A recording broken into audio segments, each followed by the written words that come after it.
Hello student, आज के इस वीडियो लेक्चर में आपका स्वागत है। आज हम subject code 203 basic electrical engineering chapter 1 DC circuit topic 1.4 Kirchhoff's law पढ़ेंगे।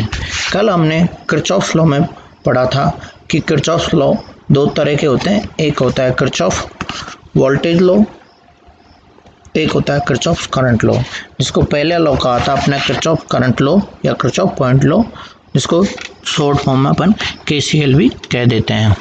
ठीक है। दूसरा है किरचॉफ मेश लॉ या किरचॉफ वोल्टेज लॉ, जिसको अपन केवीएल कहते हैं। मैंने आपको बताया था कि किरचॉफ लॉ कहाँ काम आते हैं। जब अपने पास ओम्स लॉ था तो किरचॉफ लॉ क्यों आया? क्योंकि जो कॉम्प्लिकेटेड सर्किट होते हैं उनको सॉल्व करना ओम्स लॉ के बस की बात नहीं थी। तो एक साइंटिस्ट थे किरचॉफ, जिन्होंने अपना एक नियम दिया किरचॉफ लॉ, जिसकी सहायता से और ओम्स लॉ की हेल्प से उन कॉम्प्लिकेटेड सर्किट को अपन आसानी से सॉल्व कर सकते हैं। ठीक है। ये क्या है? एक पावरफुल टूल हो गए, पावरफुल अपने औजार हो गए, जो कि किसी भी कॉम्प्लिकेटेड सर्किट को एनालाइज अपन आसानी से कर सकें। ठीक है।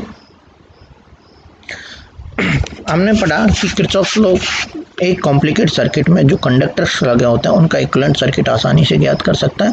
दूसरा, प्रत्येक कंडक्टर में कितना करंट फ्लो हो रहा है with the help of Kirchhoff law अपन आसानी से ज्ञात कर सकते हैं। फिर मैंने आपको किरचॉफ करंट लॉ या किरचॉफ पॉइंट लॉ बताया, जो कि law of conservation of charge पर बेस्ड है। Law of conservation of charge का मैंने आपको बताया था कि किसी सिस्टम है उसमें नहीं तो अपन चार्ज ऐड कर सकते हैं, नहीं चार्ज उसमें से अपन एक्सट्रैक्ट करते हैं, यानी चार्ज डिस्ट्रॉय नहीं किया जाता, चार्ज कांस्टेंट बना रहता है। ठीक है।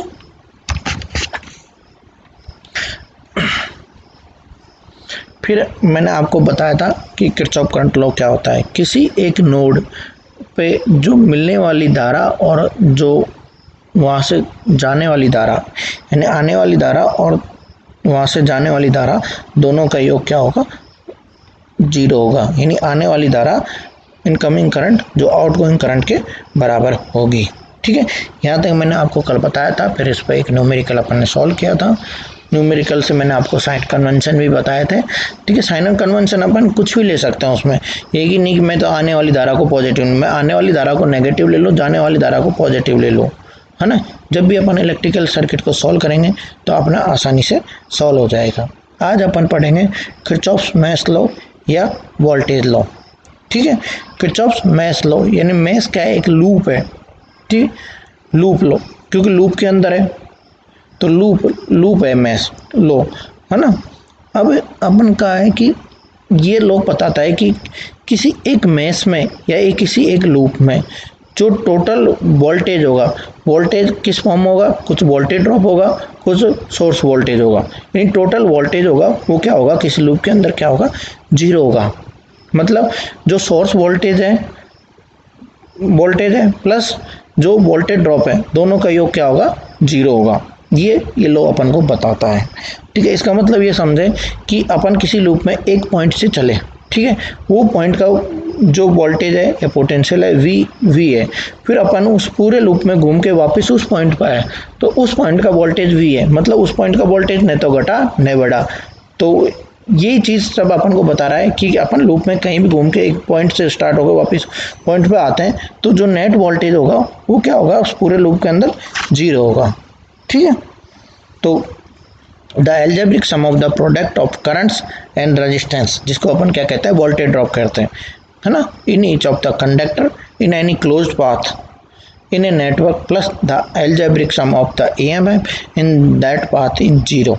In other words, summation of IR plus summation of EMF is equal to zero in a round a mesh.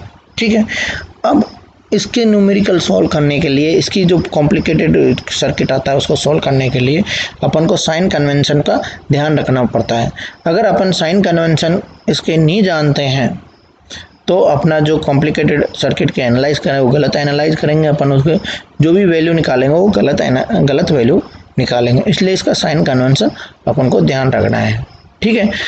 पहला है साइन ऑफ बैटरी ईएमएफ। यानी साइन कन्वेंशन बैटरी ईएमएफ का साइन कन्वेंशन क्या लेना है, और आईआर ड्रॉप में sign convention भी है आईआर ड्रॉप, जिसमें साइन कन्वेंशन अपन को क्या लेना उसका अपन को ध्यान रखना है। ठीक है, बैटरी में अपन दो बातों का ध्यान रखते हैं, एक तो बैटरी के टर्मिनल किस तरह से कनेक्ट है, नेगेटिव टर्मिनल किधर है, पॉजिटिव टर्मिनल किधर है, दो का, एक अपन का मोशन का कि अपन नेगेटिव टर्मिनल से पॉजिटिव टर्मिनल जा रहे हैं या पॉजिटिव टर्मिनल से नेगेटिव टर्मिनल जा रहे हैं, इन दो बातों का अपन को ध्यान रखना है। ठीक है, जैसे मैं ए बी सर्किट देख रहा हूँ, फर्स्ट में ए से बी तक, इसमें बैटरी का टर्मिनल नेगेटिव एक ही साइड है, बैटरी बी पॉजिटिव दूसरी साइड है। ठीक है, ये अपन कनेक्शन के हिसाब से आता है, जिस तरह से अपन सोर्स कनेक्ट करते हैं उस हिसाब से अपने टर्मिनल होते हैं। ये नहीं कि अपन बैटरी के टर्मिनल खुद ही बन जाते हैं जैसे अपन कनेक्शन किया, ऐसा कुछ नहीं होता। जैसे अपन बैटरी में टर्मिनल आते हैं, जब इसका जो मैन्युफैक्चर होता है तो उसके दो एनोड होती हैं, दो इलेक्ट्रोड होते हैं, एक एनोड और एक कैथोड होती है। एनोड अपन पॉजिटिव लेते हैं, कैथोड यहाँ नेगेटिव लेते हैं। तो उस हिसाब से ये पहले से डिसाइडेड होता है कि कौन सा पॉजिटिव टर्मिनल है, कौन सा नेगेटिव टर्मिनल है।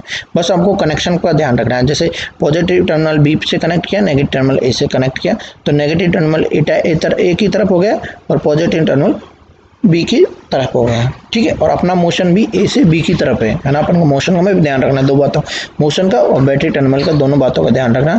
इसमें करंट की डायरेक्शन का अपन को ध्यान नहीं रखना है। करंट की डायरेक्शन से बैटरी के टर्मिनल का कोई लेना देना नहीं है। करंट किसी भी डायरेक्शन में फ्लो उससे कोई मतलब नहीं, जो बैटरी अपने जिस तरह से कनेक्ट किया वही उसका टर्मिनल होगा। ठीक है, यहाँ ए से बी की तरफ चल रहे हैं तो देख रहे हैं कि नेगेटिव टर्मिनल है फिर पॉजिटिव टर्मिनल है। लो नेगेटिव टर्मिनल का मतलब लो टर्मिनल हो गया, पॉजिटिव टर्मिनल का मतलब हाई टर्मिनल हो गया। तो यानी लो से हाई टर्मिनल की तरफ जा रहे हैं तो क्या हो रहा है, अपना वोल्टेज राइज हो रहा है, तो इसको अपन प्लस ई बोलेंगे।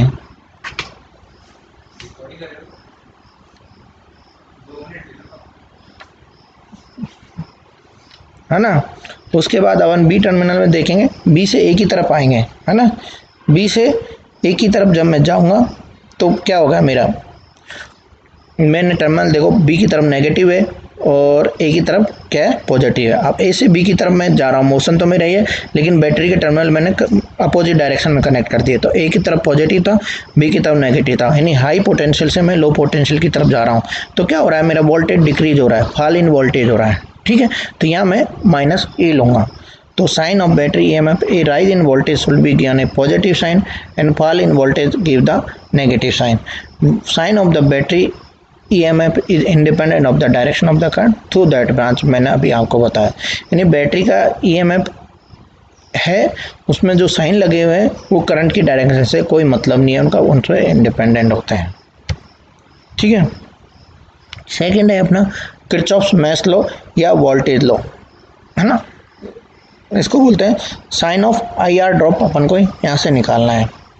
अब इसमें अपन को दोनों चीज़ों का ध्यान रखना है। एक मेन चीज़ होती है करंट कैसे फ्लो होता है। करंट अपन को पता है हाई पोटेंशियल से लो पोटेंशियल या हाई वोल्टेज से लो वोल्टेज की तरफ फ्लो होता है।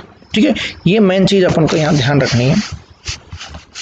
अब मैंने एक तो करंट की डायरेक्शन मानी, एक अपना मोशन माना, दो चीज़ मान के चलते हैं अपन, है ना।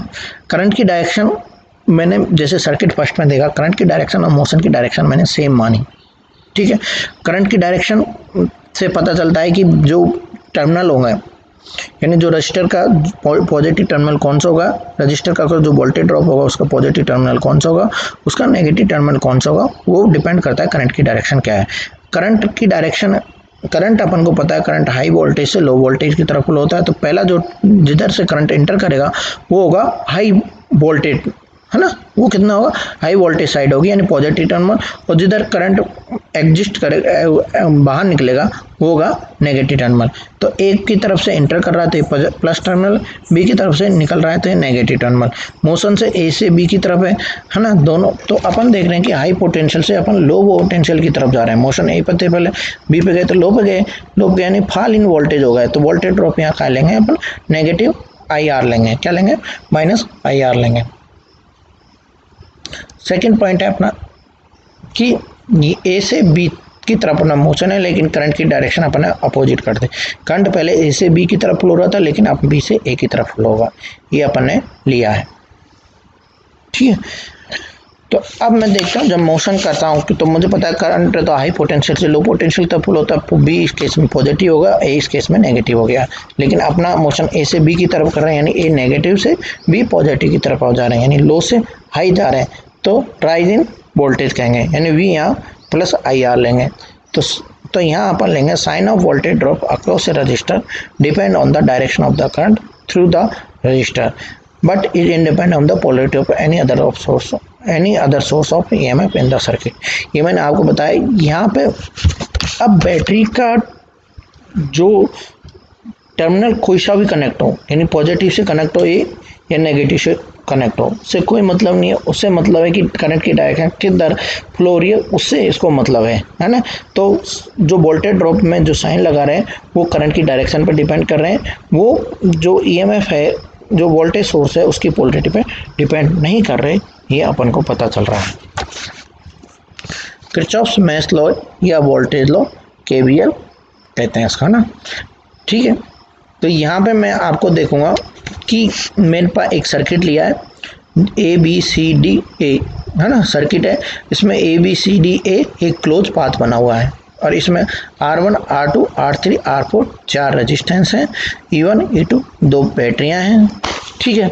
अब सबसे पहले अपन क्या कर रहे हैं कि सबके साथ में करंट की डायरेक्शन असाइन कर रहे हैं, है ना। इधर से करंट आ रही है, ए पे एंटर कर रही है करंट, ए से बी की तरफ करंट जा रही है, तो I1 करंट ए से बी की तरफ जा रही है ना। IB से भी करंट आ रही है बाहर से, लेकिन करंट की डायरेक्शन बी से सी की तरफ करंट की डायरेक्शन है। यहाँ से करंट सी पॉइंट से सी जो नोड है उससे करंट बाहर जा रही है, तो डी से सी की तरफ करंट की डायरेक्शन मैंने यहाँ लगाई है।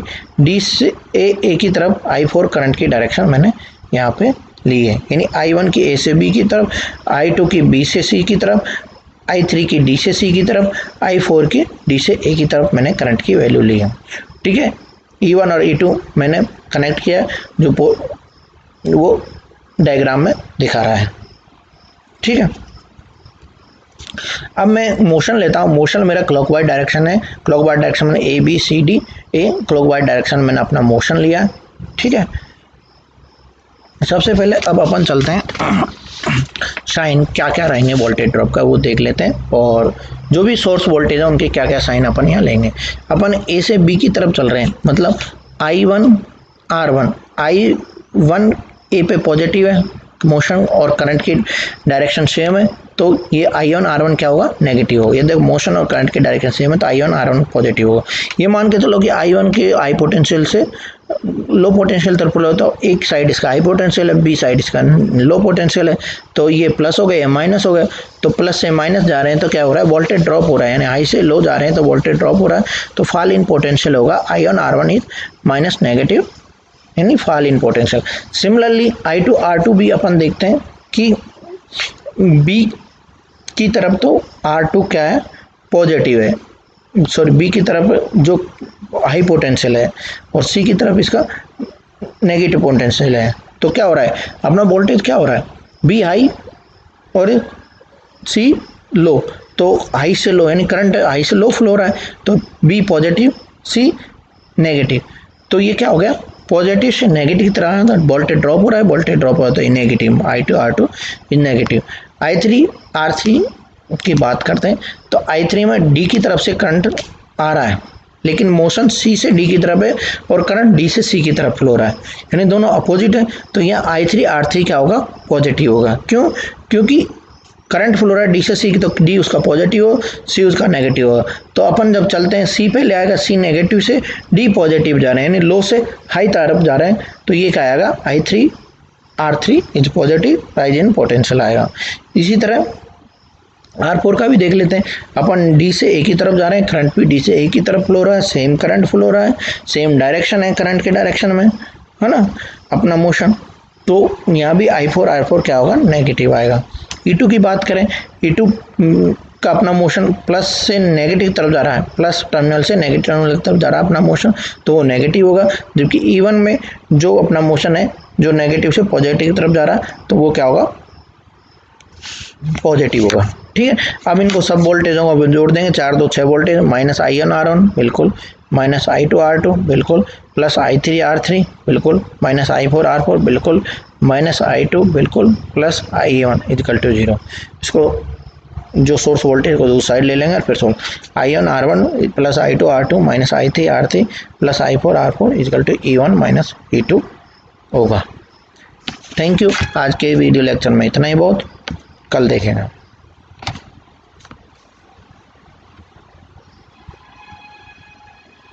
स्टॉप रिकॉर्डिंग है भाई।